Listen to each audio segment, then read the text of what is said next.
15, infringement fees under the Litter Act.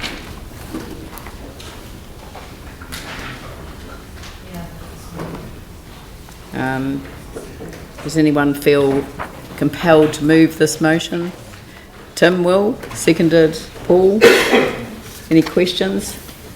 Yanni, then Glenn. Can you just, like previously, would have advised that start with a few litter infringement notices after years to change from personnel. I just wondered what the new approach to infringements is going to be in terms of enforcement. Are we likely to see enforcement action being taken around these littering offences? I think we'll argue it. We'll try and get someone.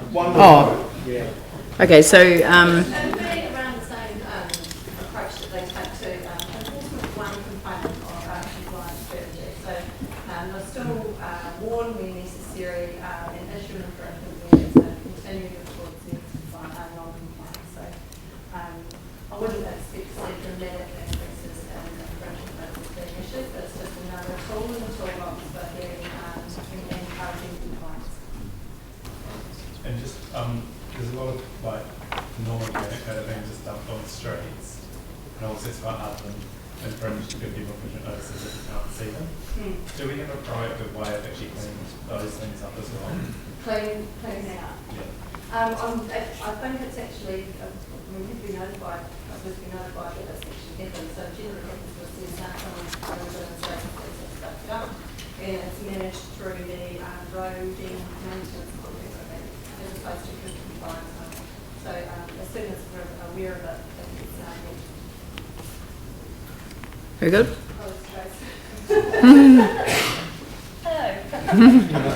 I think that the question's been answered. Is that all right? Yeah. Yeah, I mean, I was just concerned that the notice will increase in sort of dumping, street side dumping of non-organic material, and just thinking what we could do to be more, I mean, I don't know whether there's anything else we can do proactive to kind of address that issue. Sorry, I didn't quite catch the question. The notice will increase of non-organic matter just being dumped like on the curbside or on the street, in some cases in other people's vacant sections. So I've had people that have had council staff, I think, suggest that they get an infringement notice, but it's someone else has dumped the stuff on their section. Right. But other people are just dumping it on the road, the non-organic material. So whereby we can identify the owner of the non-organic material, we can further investigate and look at the appropriate compliance action pertaining to that. If we can't identify where this is generated from, a council would typically get a contractor, and we would undertake the removal should it be a threat to public safety or dangerous. Right. So the key message, if people see it, is to ring the call centre, lodge a CSR, and Absolutely. we will come and clean it up. That's correct, yeah. Okay, thanks. 0800 160 900. Very good. Thanks.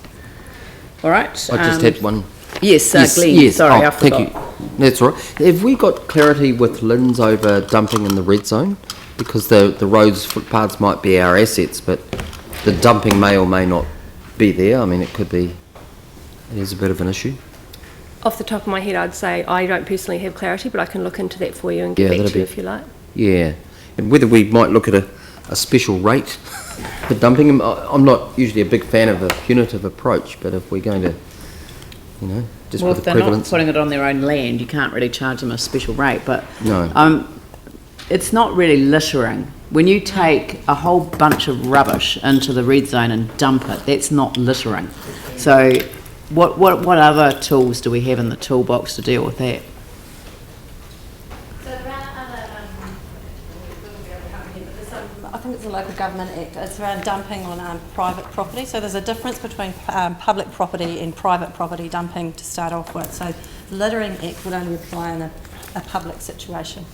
But Glenn's raised the point that some of the land's owned by the Crown, but we still own the roads. So we don't want to actually encourage people to go into the red zone and dump it on the roads because it's littering. what can we do to actually hammer these people, because it's just not on really.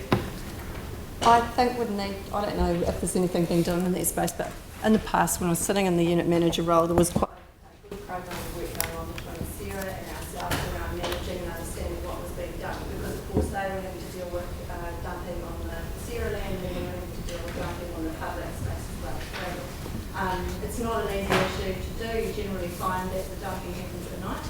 And there's nobody around, and we just need to get monitoring. I think that's why we've got lots of roads, is we can't actually drive vehicles into it, or they've made it harder to get in there to be able to do Driving that. around, so. Yeah, so I know some of those barriers possibly can drive it, but it's not an easy situation. I think we need to talk to our waste colleagues as well to understand whether or not there is a noticeable increase in those particular areas. The residents notice, but you'll get them. Yeah. All right. I would suggest that if residents are noticing this occurring more and more, the first and foremost thing to do is to let us know, so that we can be on top of it and we can investigate each situation on its own merits, and that would be engaging with other parties who have an interest in the land or the shed space. Yeah, I think Lynn's is the obvious ones holding the red zone land. Yes. Yeah. All right, I'll put that motion.